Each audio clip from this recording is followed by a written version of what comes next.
Hello and welcome to the Omega Republic, a radio podcast program for the furry and brony community. I'm your host, Coppercap. Also joining me today is Manic. Hello, this is Manic, and I'm just another co-host. Pleasure to meet you, and a cat, I should say. Yes, of course. As you can see on my front screen, I also had Cosmic Pros lined up as a co-host as well, but at the last minute they had to drop out. So he will not be joining us today. We thank you for joining us here on Suiting Up for Life, where we seek out those in the furry fandom and get to know what it's like to be a furry, and of course, or brony, and what they do to make who they are a part of the community. Today, we have Togo Wolf. Hey everyone. And Fang Furry. Hello. I forgot to ask where you're joining us from, what state? We're coming at you from Rochester, New York. Awesome. Big city. Not a big city, but you know. I'm sure you're in the snow right now. Yeah. As a matter of fact, we had to help our neighbor snow. Yeah. Anyway, is this where we kind of introduce ourselves a little bit? Actually, what we'll do is we'll first get into the charity. Gotcha. What charity have you chosen for Suiting Up for Life today? So the charity is called Camp Good Days and Special Times. What it is, it's a summer camp in central New York State. And it's held every summer. They have new campers every week, basically.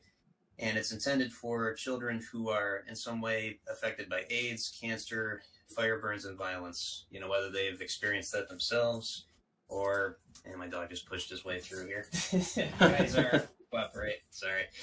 But, yeah, whether they've experienced that themselves or maybe a parent had cancer or something like that.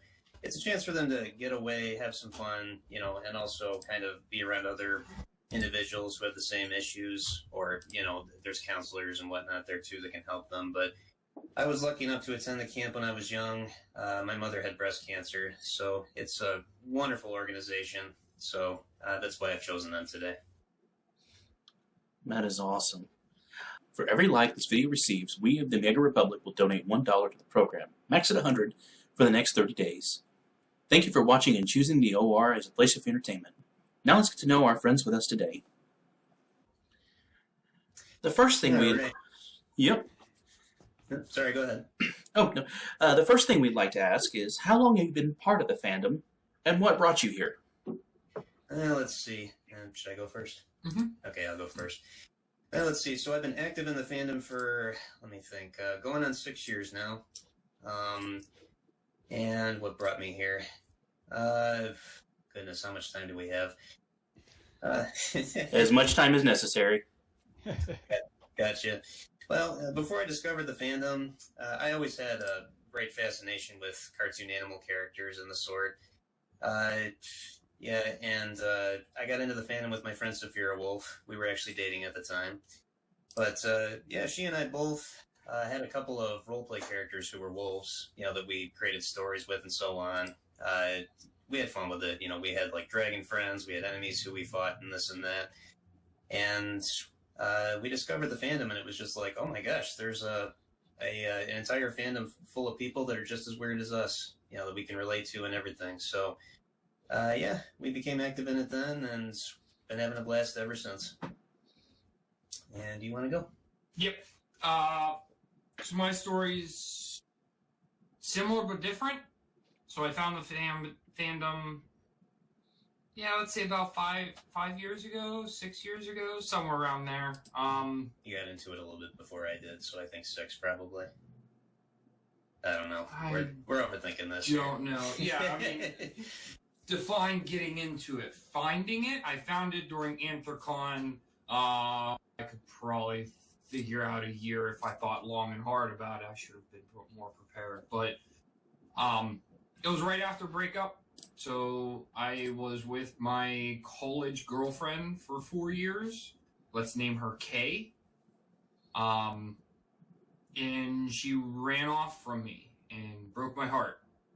I definitely was for an outlet. I was going down a dark path, And then welcome Anthrocon, which just so happened to be 3 blocks down the street from where I was working.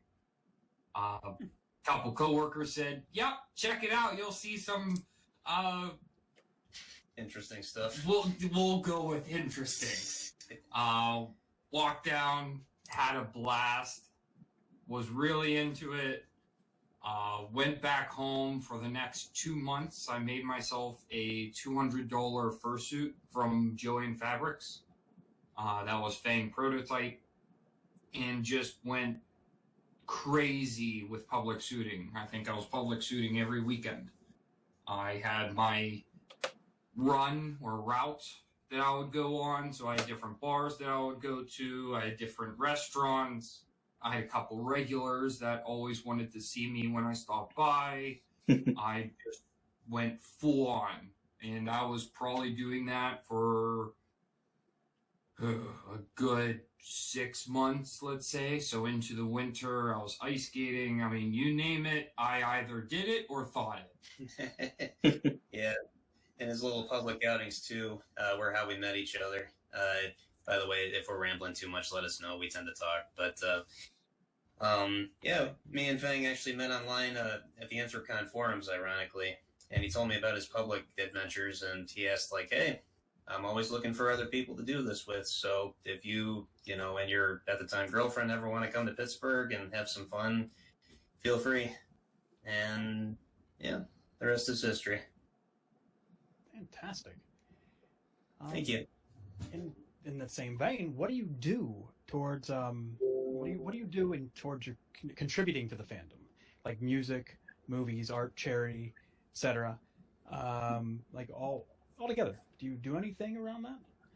And I'll go first. So obviously, first and foremost, I'm a fursuiter. I'm kind of a YouTuber. Like, I've got a furry YouTube channel that I don't put a ton of effort into. I'll post like a few videos a year just that I think people will enjoy. Me and my friends on there have played games. We've done skits. I've also, in some of our public outings, put GoPro footage on there. But yeah, I think probably, and me and Fang too, I think probably our biggest claim to fame is being public fursuiters. We've made appearances in public, entertaining people at various places, and just spreading smiles, just making people happy, which is something we love to do. And wherever we go, people's faces light up. People are just happy to see us, which in turn makes me happy. So that's kind of my big contribution. So, are you answering for both of us now? I'm part. I know you got more. I know you've always got more to say. Well, so. It's like, I'm going to list this, and this, and then he claims 2 of the 3. It's like, come on. I tried to. Come on. Tried. Okay. I've listened to just about every recording on this channel. I know some of the people that you interviewed. I do claim to be a fursuit maker, but not to any of the extremes, or not to any of the degree of some others that you have interviewed. So I do want to say fursuit maker, but not that much, or not that professional. I'm more of a at home, do it whenever I have time off type fursuit maker. Obvious. Yes. Yeah. Gotcha. And then, as Togo said, public suitor, love to put smiles on people's faces.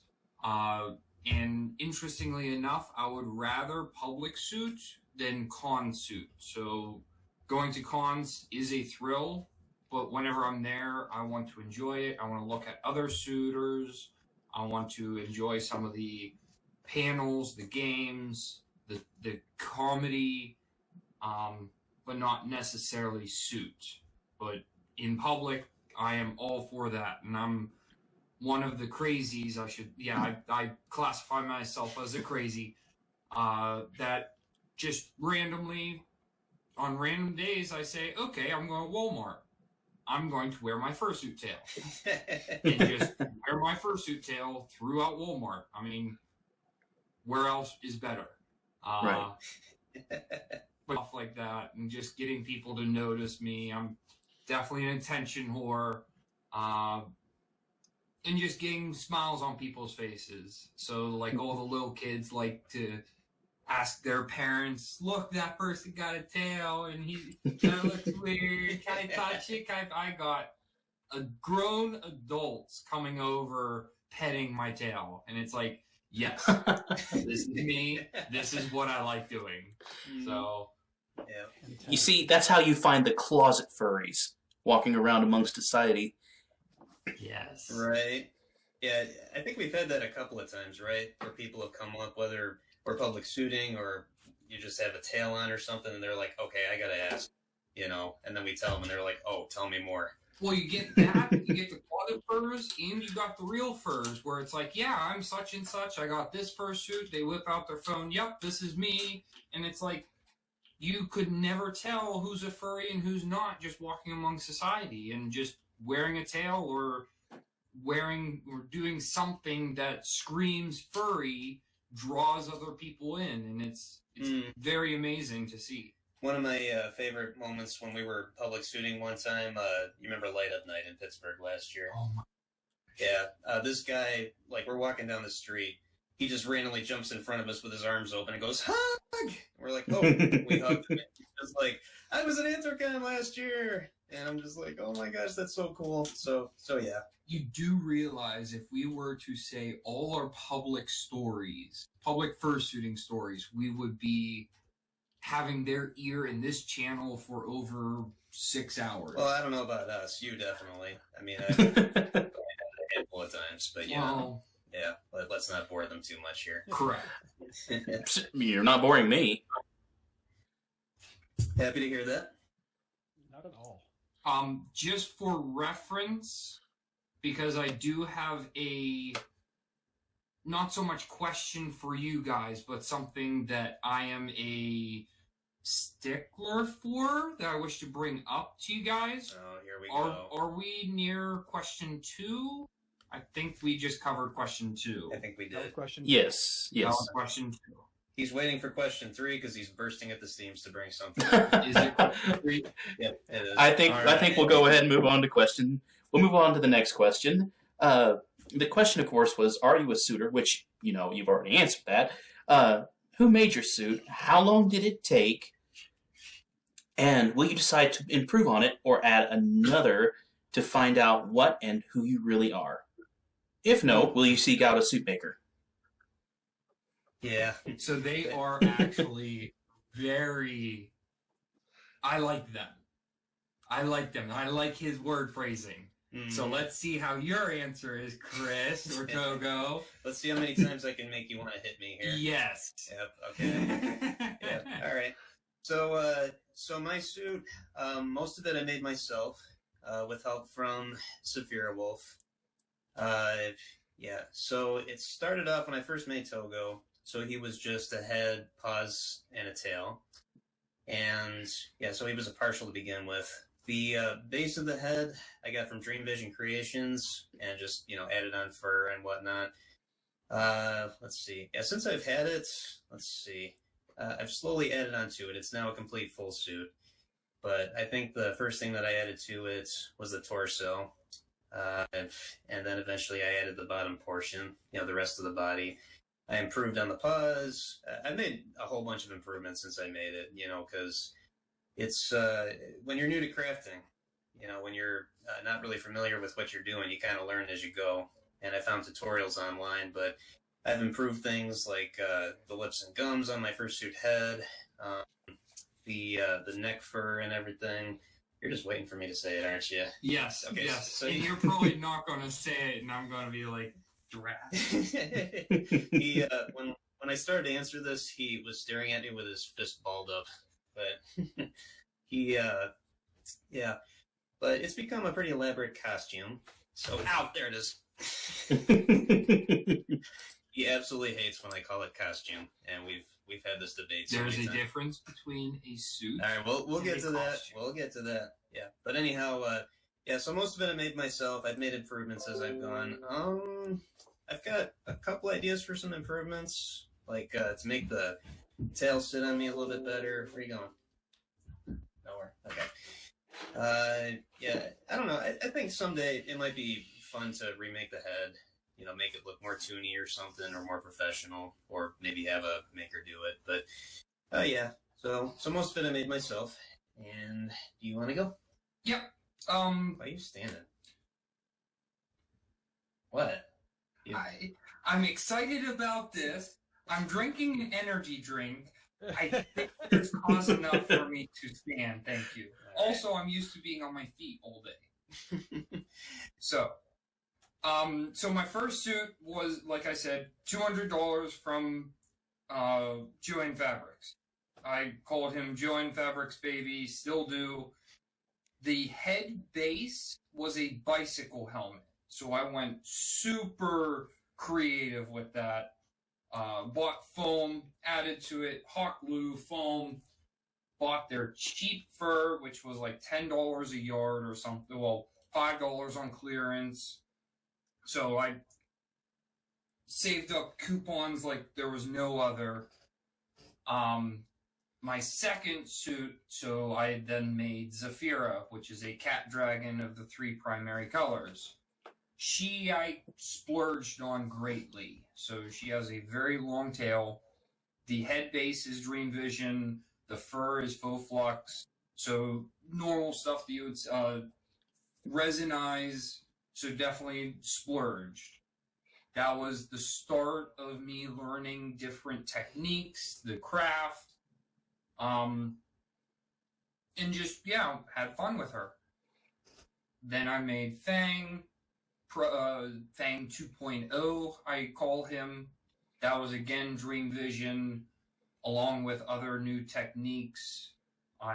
With him, resinized, just different stuff I added to the foam of the head, just different stuff.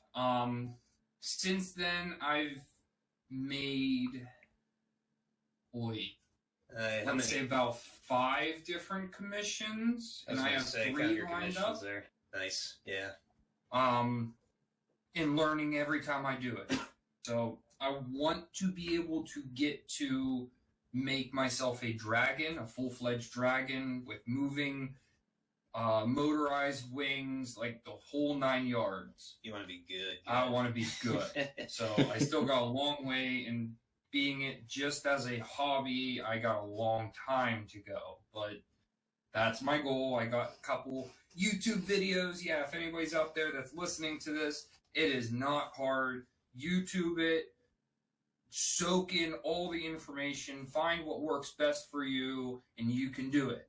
There is nothing you can't do if you set your mind to it. People come to me all the time and say, that is so creative, that is so... If you break it down, bit by bit, it becomes very easy. It is very tedious, very time-consuming, but very easy, and anyone, I believe, could make a fursuit. Well said. Yeah. Can I chat in here? Yeah. Yeah, I was just going to say, side note, by doing this, it's crazy what kind of skills you develop through this, because, I mean, I did not know the first thing about sewing before I, made my first suit. Now I know, 3 different stitching methods. I know how to use a sewing machine. That's not something a lot of guys my age, can say. So it's gratifying, too, in its own right. I can imagine.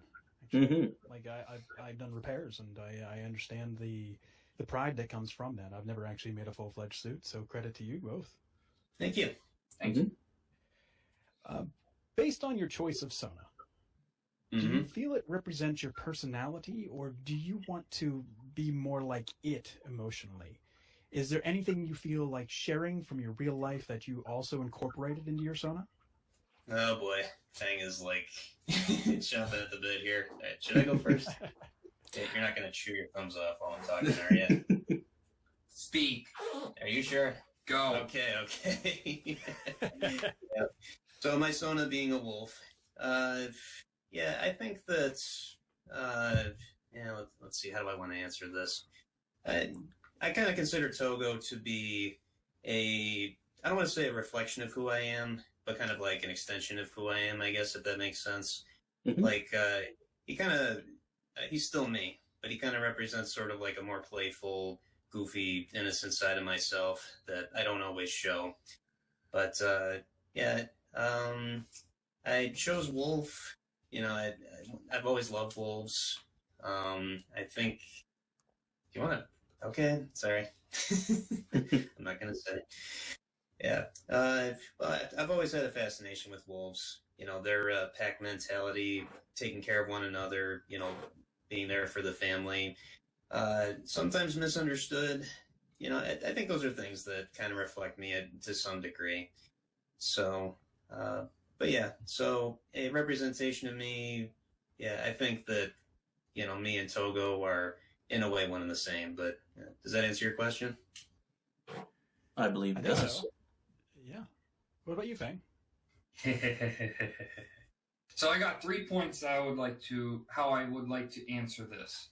The first and foremost is the fact that I chose wolf to start. So first I was a wolf because I was a lone wolf.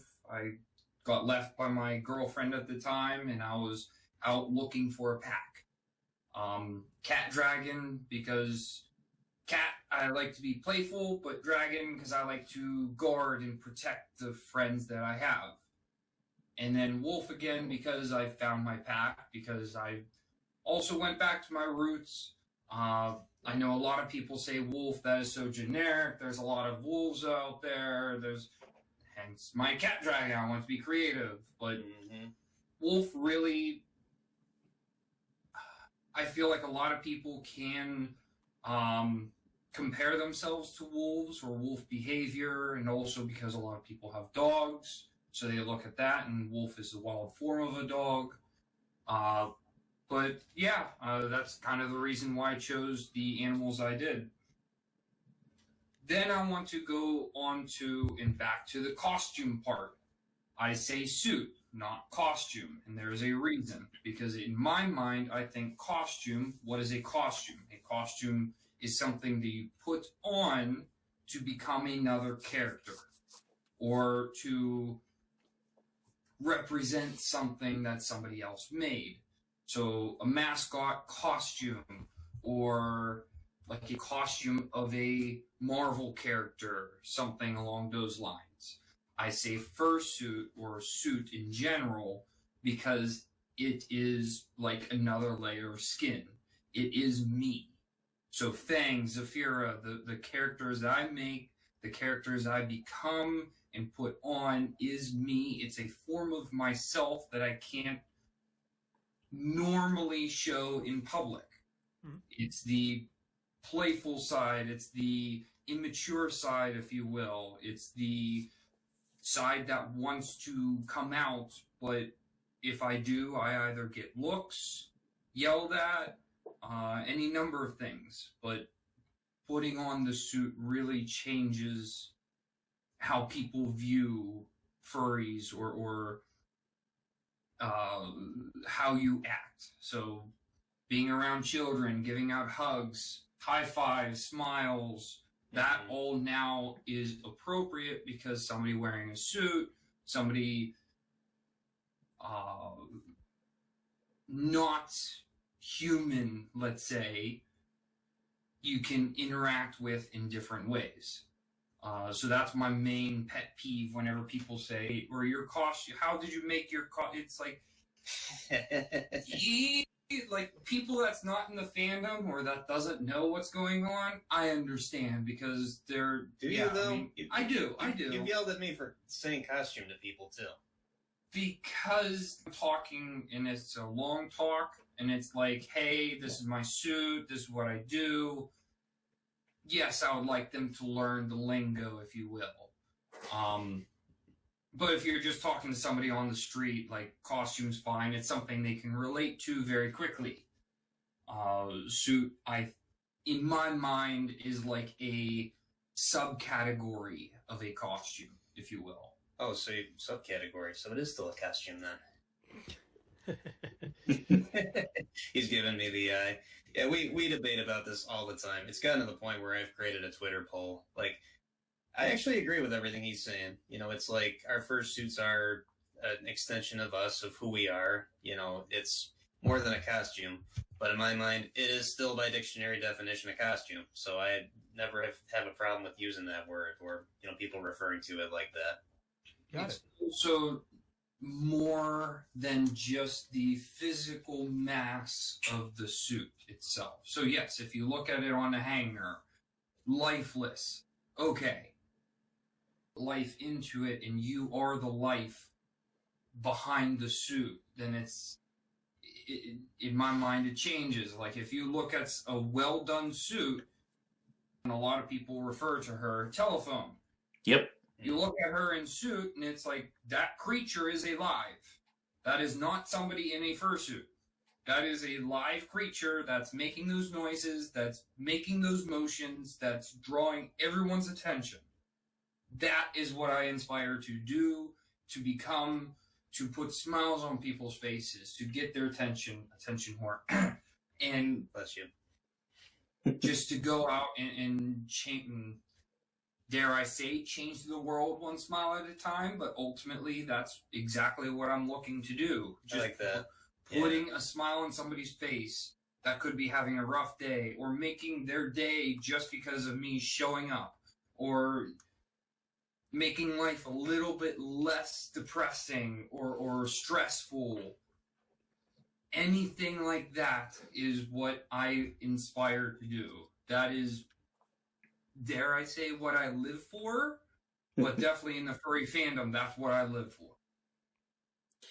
And yeah, I talk a lot, okay? Thank you. Yeah. That's good. Ocean. So that is my heartfelt story in a nutshell. It's amazing what telephone can do with just squeaks. I mean, Adler the Eagle, he speaks normally, but I mean, telephone, the only communication you get out of her is squeaks, and yet she's just such an inspiration, even though no one can really understand her. Right. Yeah. A true story. Telephone was kind of the straw that broke the camel's back that made me want to get into the fandom. Because when Zafira and I first discovered, furries, I mean, we thought it was cool. It was just like, oh, we could have, costume versions of our wolf characters and everything. Stop. Get off me. And we thought it was cool. But then she was looking into like, oh, there's furry conventions and stuff. And at first, true story, I was a little weirded out by the idea. I'm like, wait, a furry convention? What's that? And it was like, I kind of took an overview glance at the whole thing, and it's like, okay, a place where people show up and, dress up like animals. I'm like, okay, that's different. I mean, I don't know. I always thought that being a furry, as much as I enjoyed it, it was something that, you kind of would just keep a secret or only share with, people that could relate online. But it was like actually doing this in the public eye. I don't know how I feel about this. So she kept, insisting like, it'll be fun.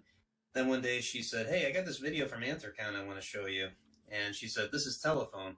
I'm like, telephone? And and she's explaining it to me, a Dutch angel dragon. We watched this video and I'm like, oh my gosh, that is adorable. Wow, I didn't know people got that into it. And, to Fang's point, it's like, okay, I mean, I still think that it's safe to call them costumes, but, these people that are putting on a Sona, they're, portraying a character, they're acting and everything, which I could really respect. So at that point, I'm like, wow, I wonder what else goes on at these conventions. And I looked at the Anthrocon schedule. It's like, wow, there's, fursuit dance competitions, there's games, there's parades, there's panels, guest speakers. I'm just like, this sounds like a freaking blast.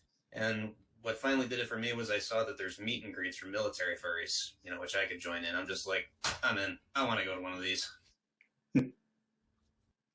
Nice. Thank you. Being a furry, walking among society, do you feel more or less alone than you before you became what you are? Has it opened up more opportunities towards making friends? I would say yes. As far as being more or less alone, I wouldn't say that, I'm less alone, but I think I am definitely more fulfilled, so to speak, that I have an outlet, for this goofy side of myself. True story, I used to think there was something wrong with me. Like, I had a real psychological problem. The fact that I was, as obsessed with cartoon animal characters as I was. I loved the movie Balto and, other movies too, like Bolt, the Disney movie and stuff. And I love those type of animal characters. And I even fantasized, like, oh, it'd be cool to be one of them. Or, dress up like them or act like one of them. But, I come from kind of a conservative family. I was active duty military for a long time, which is also a pretty conservative place. And I had friends, I've had people in my life everywhere I've gone, which I'm thankful for. But, I felt like I needed to keep this side of myself hidden because, fantasizing yourself as a talking wolf is not exactly table topic conversation for most, men that I was around. But I'd never really been exposed to the nerd culture, I guess you could say, for lack of a better term. Cosplayers, people who go to places like Comic-Con and so on, which is very similar to what we do. Mm-hmm. And I didn't realize that, there's lots of people that are like that. So I kind of kept it locked away, and it was depressing. It was kind of lonely in its own right that I had to, keep this side of myself put away. Otherwise, they might lock me in a straitjacket. But then, it made me very happy to, discover that there's tons of other people that are just like us. So it's very fulfilling. It's nice to, have friends that I can relate to in this way, that I can express this goofy side in. So yeah, I guess the short answer is yes. And do you want to go? He's writing something down. Yeah, I had to give him the Post-it notes. He was writing on his arm just a second ago. I had to jot it down before I forgot it. There's literally a whole stack right there. You gave me those. Oh, dear. But anyway, you want to go? Yeah. So to answer the question, do I feel more alone or less alone? As for me, the furry fandom couldn't have come at a better time. Like I said, I was low, I was depressed, I was heartbroken. At the time, I didn't have many friends because I just came out of college, didn't know my coworkers, and they were a little different in of themselves. And the fandom just turned everything 180. So it was basically a support group for me at the beginning. So I went online, like I said, I just dove right into it, made the suit, joined up with a whole lot of different furs, different people, whatever you want to say. Had don't want to say a following, but like a group, a niche, a clique, whatever you want to say, of friends that I knew that would be there for me if I needed them. So whenever I was sad or my ex-girlfriend was on my mind, ex-fiance, crap, I'll just call them up and we could chat for hours about virtually anything.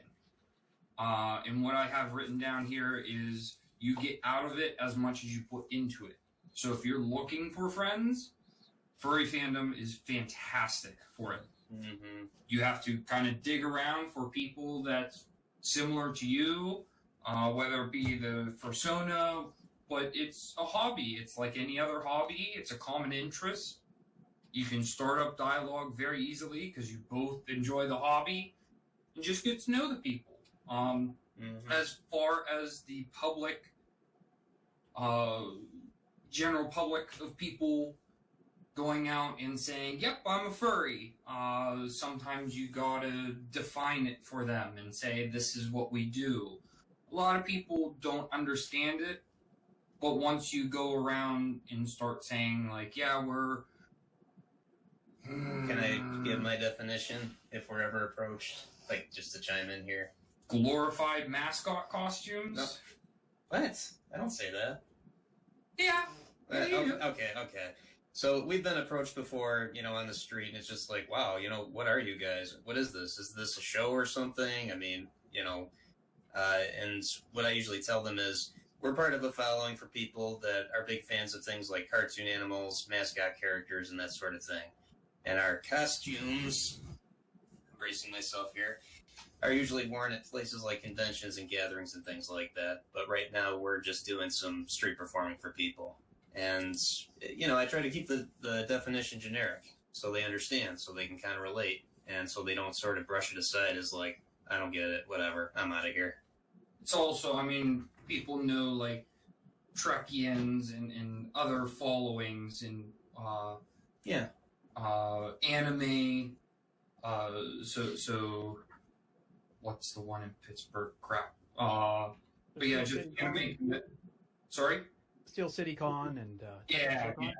Ooh, Like a lot of people know that, and once we say it's for anime, it's anime characters. Oh, okay, nice. Then they got something to relate to for it. But yeah, I mean, for the general public, I myself and me don't have a problem with going up to. I mean, I don't get uncomfortable that easily.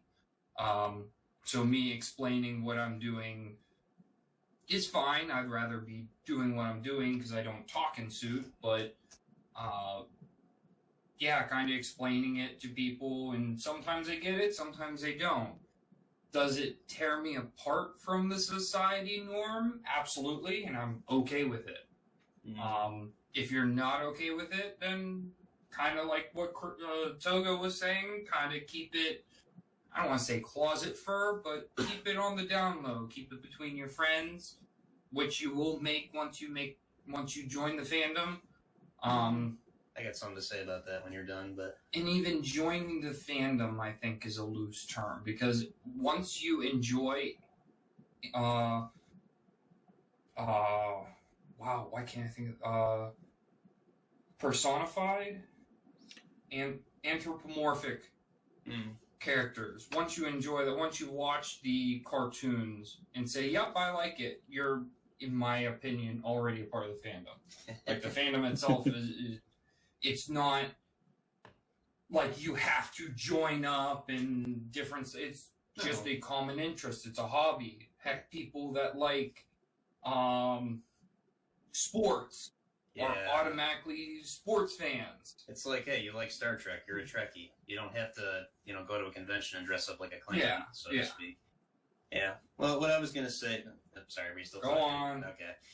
Yeah, I don't know if I agree with, the thing about, like, I don't remember exactly what it was you said about how it's like, hey, get into this or be a closet fur. I am very open about, being part of the fandom. In fact, I've got pictures of my fursuit and stuff on my personal Facebook, which my coworkers, including my military coworkers, are on. But usually on there, I kind of explain it really generically, like, hey, me and James went to this cartoon animal convention over the weekend.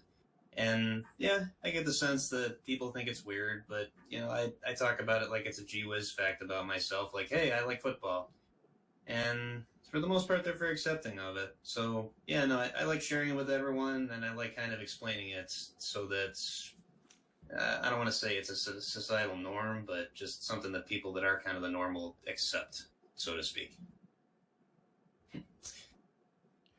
But I guess for the people that don't want to feel uncomfortable, that's why I say kind of keep it on the down low. I mean, it's understandable. Yeah, of course. There's certain things every time in society. There's always certain times and environments in which you can be your authentic self, and then there's other environments you put a mask on. It's very common, and absolutely I understand that. Mask or head? Oh, here we go. Yeah, but yeah, no, I agree with that too. I definitely act differently around, like, say, my military friends versus my normal job coworkers versus furry friends versus non-furry friends. Not necessarily putting a mask on, but it's a different side of myself, so to speak. Absolutely. Well, during your day to day, since becoming part of the fandom, what are some things that you've started doing differently in your life, if anything? But then I saw that a lot of my favorite furries had Twitter accounts. Before long, I was like, all I'm using my Twitter for is furry stuff. You know what? I'll dedicate it to Togo. And, I think one thing that I do in my daily life is, if I see something or think of something that maybe I could apply, this hobby to, maybe I'll think like, ooh, that would be a great public fursuiting spot. I'll put that idea down. Or if I have an idea for a fursuit photo shoot spot. It's like, oh, that'd be great for Fursuit Friday on my Twitter. I think that's one thing that I do differently. It's kind of just like, hey, how can I have fun with this hobby? How can I apply it, more day to day? And how can I create things that other people will enjoy? At the end of the day, that's my goal. I mean, any attention you get, any followers you get, any likes is definitely nice. I'd be lying if I said that I don't like that. But more than anything, it's more about just like, oh, I'm so happy if this makes someone else happy. I'm so happy if this makes someone else smile, so to speak. And you?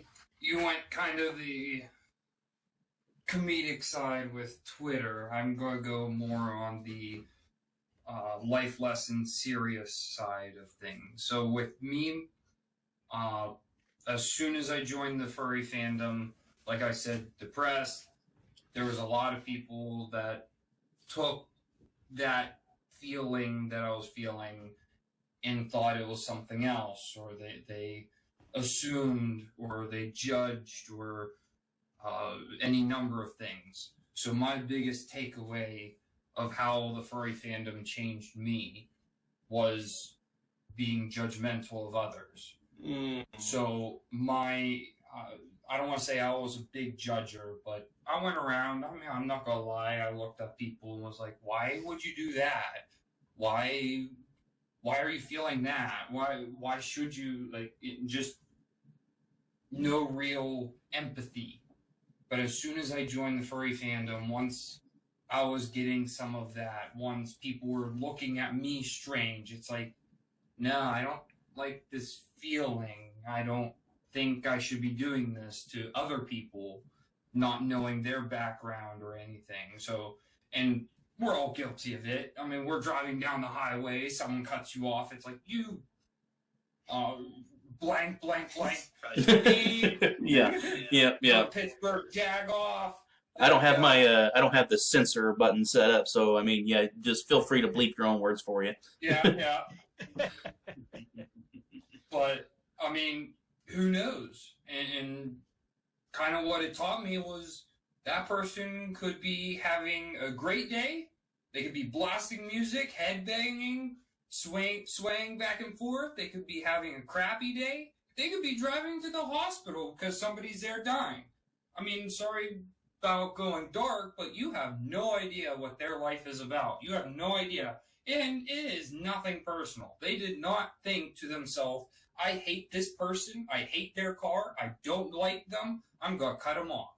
No, it has nothing to do with you. I never knew this about you. I learned something new through this. That's cool. Very similarly, though, people of Walmart, sorry to say, I'm one of them, but people are very creative there. We'll say that they like to express themselves. But truly, you don't know what they're thinking. You don't know their life story. You can look at them and say, ew, all you want. That's not going to change anything. All it's going to change is how you feel about yourself. Well, now you're making me feel bad. I use the term the Walmartians all the time. Right. Well, but still, I mean, judging others has greatly reduced, if not completely disappeared in me because of the furry fandom. If somebody's interested in something and I'm not, good for you. I have no idea what it's about, but good for you. I like it how people have interests in other people. That's what makes the world so amazing, because no two people are the same. There's stories to be told, like there's no tomorrow. Different experiences are made. And how boring would the world be if everyone liked the same thing? So, That is true. Now, this is kind of a... Oh, I'm sorry.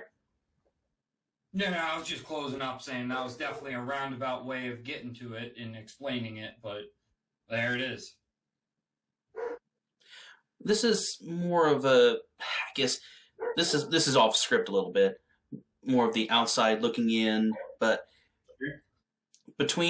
from before you got yourself involved in the furry fandom and when you got yourself involved in the furry fandom, Would you say your mind kind of did a complete role reversal on your views for like the transgender, the non-binary, the asexual, non-asexual communities? Would you say that it opened up a whole new door for how you look at things in terms of that area of life? Yeah. Well, I'm not going to say that it's so much, flipped a switch in my head, but it definitely made me more open-minded to those sorts of things, because I think that maybe just because before the fandom, well, to your point about transgenders and non-binaries and so on, in the fandom, that's not uncommon, but, in kind of normal society, it's pretty rare. And especially with my background, I wasn't really exposed to it a whole lot. So I don't really want to say that, I was very judgy, but I really didn't get it, so to speak. And so with that being said, I think that anytime I was kind of exposed to it, I got a little cringy, I guess, like, well, I guess whatever makes them happy. But, now, being involved in the fandom, and I've got quite a few friends that are part of the LGBTQ plus community. And, I think I get it now. I think I understand where they're coming from. It's like, hey, they're just being them. They are who they are. I can tell that they're very happy, and so it makes me happy for them. So, does that answer your question? Yes. I mean, it's just a matter of, not looking at a person's physical form, but maybe more interested in what a person thinks and what their opinions are. Sure. For my answer, I'm going to try to keep this one short, but to answer your question, how what was it? It was like, how do I feel towards these people? Was that about it? Well, I mean, before furry fandom, after furry fandom, how did your views of the gender changing society? Right, looking at it more than just male and female as you're born, you've got the things that identify you as a male, you've got the things that identify you as a female. What you're born with, that's what you are. Versus,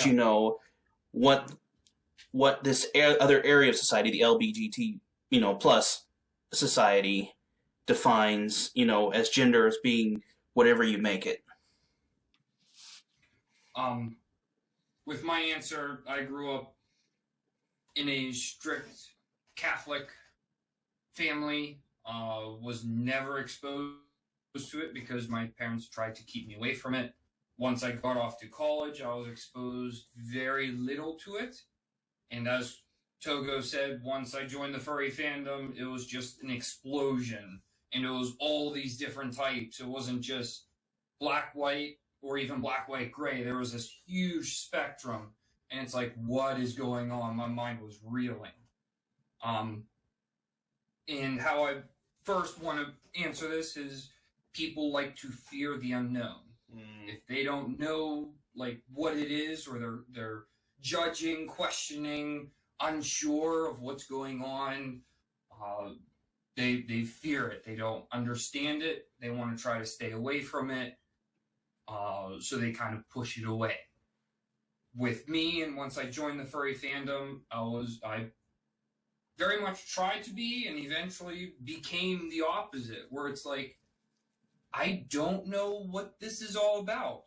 I'm going to go up to this person and ask. I'm going to see what their story is. Why did they do this? Why is this person looking the way they do? What decision, or why did they make this decision? What inspired them? What do they know that I don't? So, like, just all these questions come pouring out of me. It's like, I want to learn about this. I want to be involved. I want to know, so it's no longer an unknown for me. And then also, second part is you could look at somebody, but ultimately they're just another person. People are just people.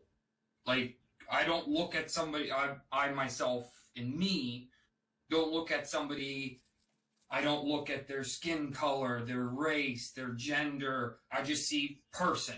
Okay, they know language. They know my language. Good. I can communicate. I can ask them questions. I can interact with them. As you can tell, I'm a very extrovert person. I like talking to people, getting to know their stories, storytelling myself, and just looking at all this information. But yeah, ultimately, people's just people. They got their story, they got their reasons, and even if they don't, it's their choice. You can only control your actions and reactions. So why try to force it on somebody else? Why try to make it harder on them when you don't have to? Would you want the same thing done to you? Like, I think of that all the time. What if the roles were switched? What if everyone in the world is weird and different, but you're trying to be normal, quote unquote? How would you look to them? So everyone just looks at you as bland or dull, square, and it's like, ew. So why would you want to judge others if you don't want judged yourself? So that's the deep approach. Sorry. So I guess the short answer to your question for both of us is yes. Yes, it did change. Yes.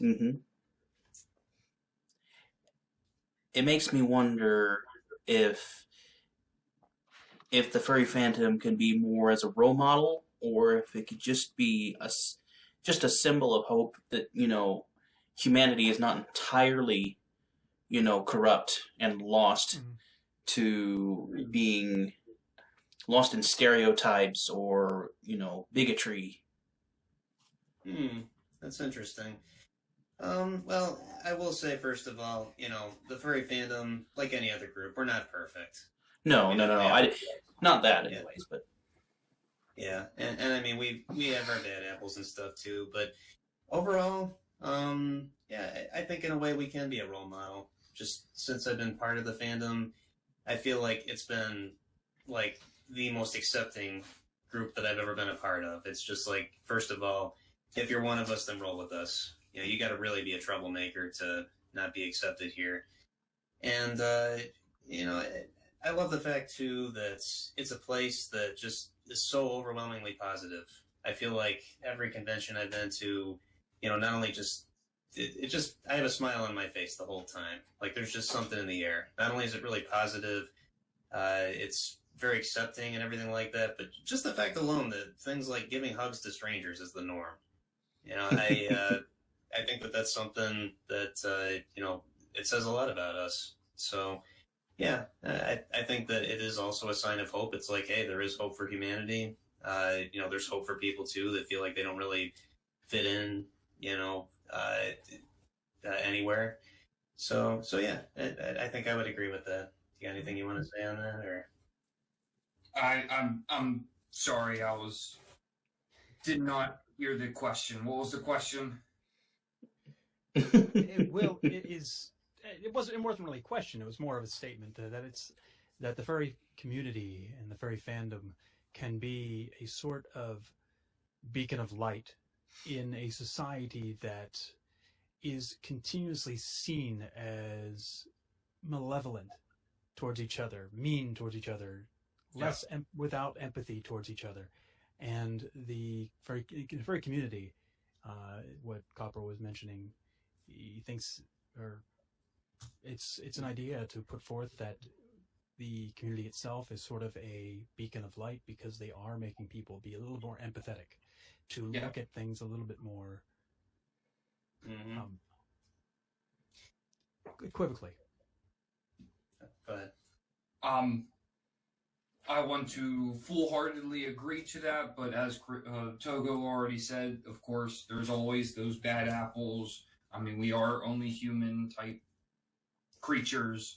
But also, I kind of want to add to that where it's not just the furry fandom. Like, we're joined here by the bronies, by other fandoms as well that are interested in their own different common hobbies.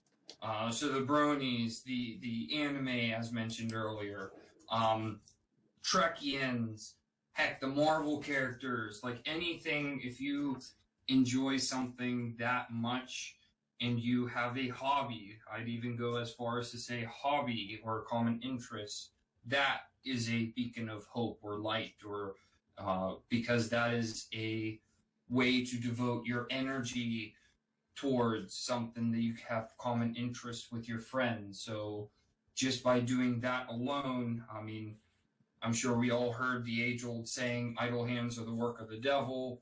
So just by staying busy, staying interested, staying happy, the world would be a better place. So yes, I want to agree with that comment. Well put. If you met someone who was new to the furry fandom and they just don't really know, they don't know where to start, they don't know what to do.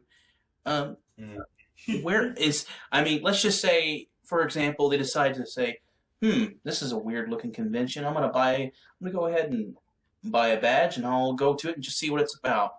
What exactly would you say to them? Follow me. Yeah. Well, in all seriousness, though, I do remember my first convention. It was for Apocalypse in Connecticut in 2015, and I was so stoked. Like, I was so excited, on the way there. I remember seeing fursuiters in person for the first time, and, me and Zafira were there. We're just so giddy and everything like that. We're so excited. But yeah, I think that by the start of the first day, though, I was kind of anxious because it's like, okay, now what do I do? This is really cool, but these are still human beings underneath these animal costumes and everything, and there's cliques. Nobody really knows me and stuff like that, and a lot of people have been here for a while, so they know what's up. I heard people talking about like, oh, get to the dealer's den before this time, get these commissions, get this and that. I got a little anxious, because I just kind of felt like, wow, I feel kind of out of place. But what I would tell those people is, just be yourself, just go with the flow. Because once I said, like, okay, I waited forever to come here. I'm just going to, put myself out there and see what happens. So, I said hi to some suitors who were hanging out. I got pictures. I asked for hugs and stuff, which was a lot of fun. I looked at the schedule and was just like, maybe I'll check this out. This might be cool. Maybe, Fursuit dance competition. That might be fun to see. Try things out. Kind of get a feel for what you like and if this is something that you like. And yeah, it'll probably be very fulfilling. I think if humorously, but in actuality, if someone were to come up to me and ask me those questions, like, what's this about? Where do I start? I would quite literally say, follow me. And I would show them around. Now, granted, Anthrocon, my first convention, is a hard first convention to go to.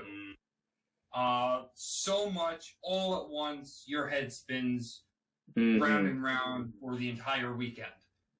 Oh, yeah. MFF is not any better. Okay. Yeah, okay. no. Yeah, I've been there too. Yep. Where was I going with it? It is impossible to hit everything that you want. Every time I've been there, I have an itinerary, and I was like, I want to hit this, this, and this on this day, this. There's stuff that happens. You have to eat. You have to sleep. Like, there are limitations. Yeah. And you get interactions, too. Like, especially if you're in fursuit, I get stopped all the time for pictures or for hugs. And It's like, okay, I guess I'm not making it to this, whatever. But definitely for a first-time goer or somebody that's interested, I would kind of first whip out my phone and say, okay, well, cartoon animals, right? Right. Okay. Check out this fursuiter. Check out what they're doing here. Check out this art. Check out a little bit over here.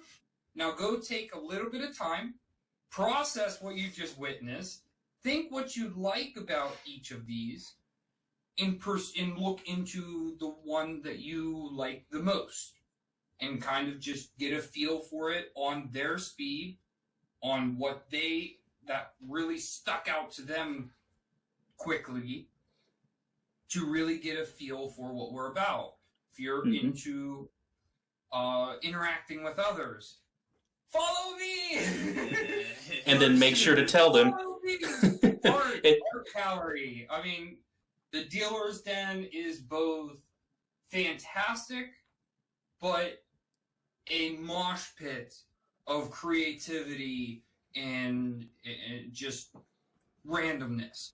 So go there kind of at your discretion. But definitely start off the people slowly and say, okay, this is what we're about. What do you like? And I find myself always asking people, if you were an animal, what animal would you be? And that's a fun little question. Right. But it's very hard once you sit down and actually think about it and start developing a persona. It gets daunting because there's so many animals. Then you start thinking about stuff that we created, like Dutch angel dragons, like what's the Sergals is one. What's the yes cyborg type? Protogen. Yeah. And then even with me combining a cat and a dragon, that's unique. So you can even mesh animals together. Soda-roos. I mean, there's any number of things. It gets so daunting. So you really gotta kind of sit down, play with a couple different ideas, but kind of the biggest thing, go your speed. Don't let anyone push you towards something that they enjoy, because something they enjoy, you might not. And the fandom is so ginormous with how much it has to offer, you might be missing out on something you truly like the gaming aspect or the comedy. Like, I could go on forever. I mean, but I hope that answers your question. It does. And the one thing I would like to ask everybody here, you meet a new face, what's the one rule that you tell every convention goer to follow? 621. Come on. There you go.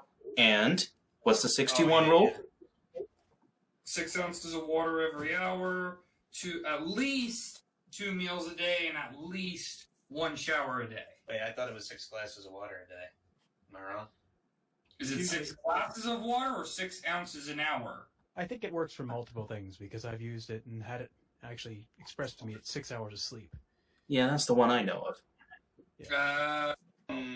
I know hydration's key, so oh wait, no, who was it that said 8621? Somebody said 886, so it would be 8 dealing with the hydration, 6 hours of sleep. But yeah, I know who you're talking about. I think what's his name, Dancer vs. Suitor. I don't know. He said it at one of his panels. Yeah.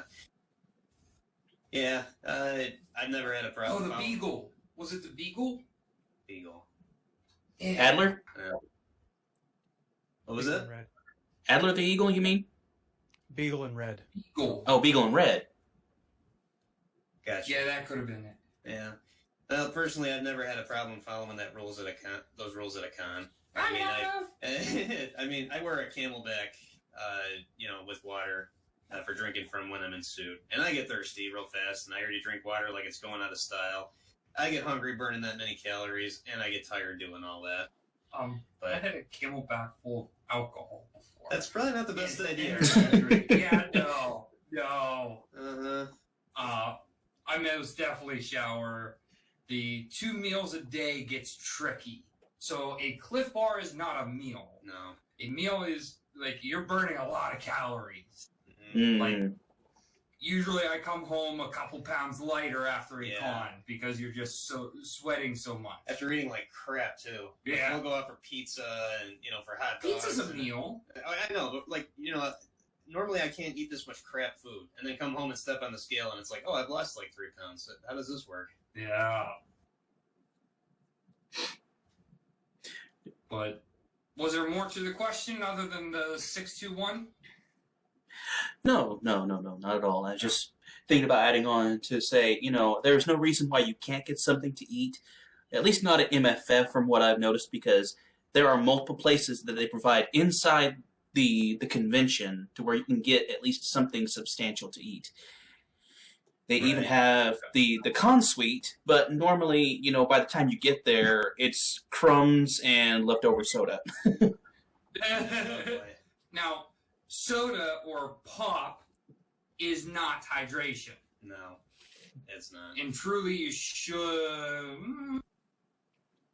That goes hand in hand with alcohol. I don't know what the rule should be, but it should be like 1 cup of hydration per 1 cup of non-hydration fluid, I think would be a pretty reasonable request. I would be in a great deal of trouble as to, I guess it wouldn't be last year, but the year before at this point, MFF. The last MFF that we had, 2019. Right. I did my first year as a gopher, and I got there Thursday. I had only had 1 bottle of water, and I'd left my house 4 o'clock that morning, and I got to the convention at 10 o'clock. I'd only had 1 bottle of water by the time I'd signed in at 11 o'clock, and I didn't have anything to eat until about 10:30 that night. Oh, dear. So I'm guessing that wasn't the greatest day for you. No. Actually, the adrenaline kind of kept me going through most of it.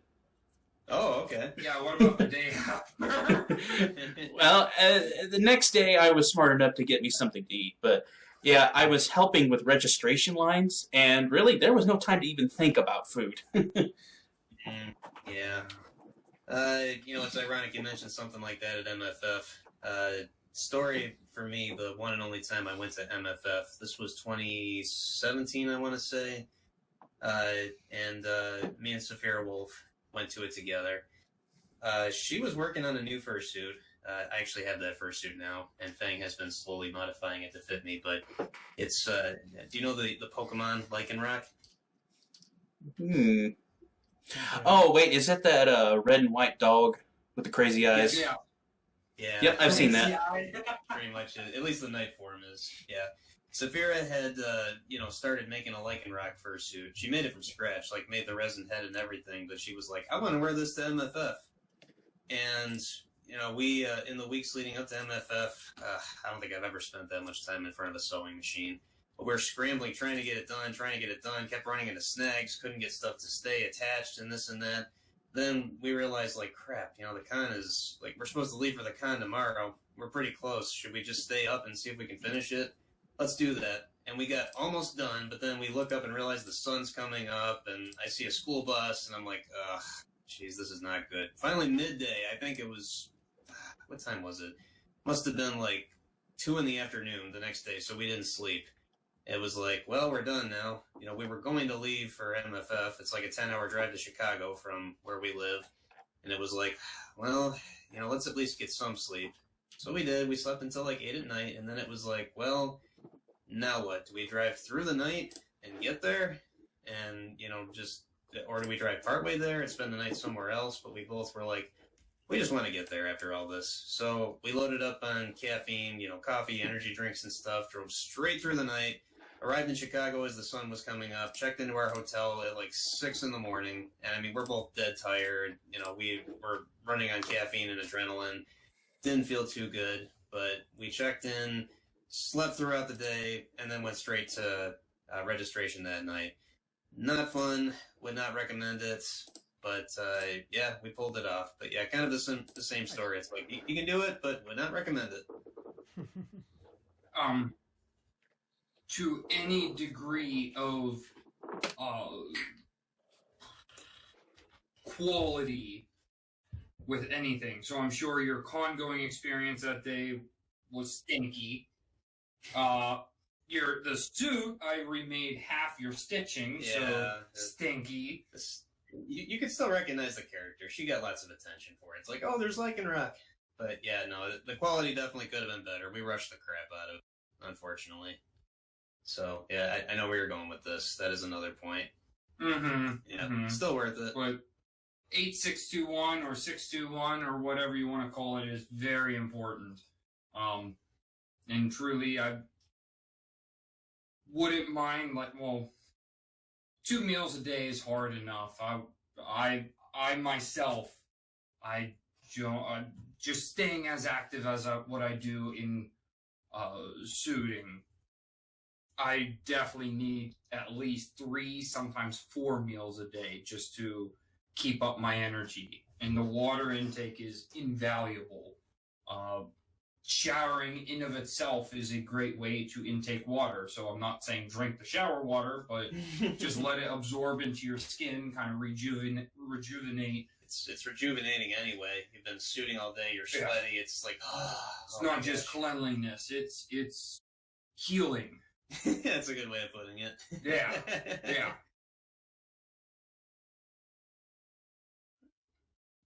I think we lost him. Nope, you didn't at all. All right.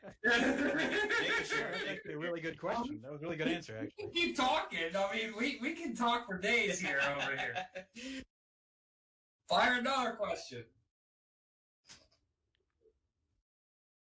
Honestly, everything has been that anything that I could really can come up with at the moment has actually been answered, and I don't really have a lot to ask at this point. You guys are very good at bringing up the points that you want to make and elaborating on those answers. So glad you think so. Thank you. Yeah, no, I think it's been invaluable at the end of the day. So yeah. Mm-hmm. Ask a hard question. Come on. He's like, come on, I'm not done here. Hit me. Yeah. I just don't have one at the moment. Yeah. All right. Yeah, but in all seriousness, though, yeah, we really appreciate you guys having us here. This was fun. It's always fun getting to talk about this hobby. You know, express how much we love this. You know, and share it with other people. So we appreciate it. And the fact you asked us to come on after some of the people you've already had on, like, I feel so inferior to a lot of them. It's like, yeah. No, don't feel that way. Everybody needs a chance to be able to tell their story. No matter, what their accomplishments might be or what they think their accomplishments might not be. It's... Everyone has their own story. And you know what? The ones you think that wouldn't have accomplished anything have, these deep lore stories to tell. And then these ones that, you see all on the surface, you already know all their accomplishments. So it's a storybook that's, already wide open, whereas where you have furries like yourselves, where the storybook is still sitting on the shelf. So don't belittle yourselves, because there's no such thing as a small story in the furry fandom. Absolutely. I'm officially mind blown. I love it. Yeah. That's a great way of putting it. Well, also, every book that you're referring to still has empty pages yet to be filled. So come back to us, or go back to a couple people you've already interviewed a couple years down the road, and they'll have even more to share. So yeah, that's a good analogy. I like the book analogy. Yeah. We're all writing it. Yep, indeed. Absolutely. We do like to thank you for joining us here on the Omega Republic. This has been Suiting Up for Life with Togo Wolf, Fang Furry, and Matic Nux. We hope to see you here next time, here on the Omega Republic.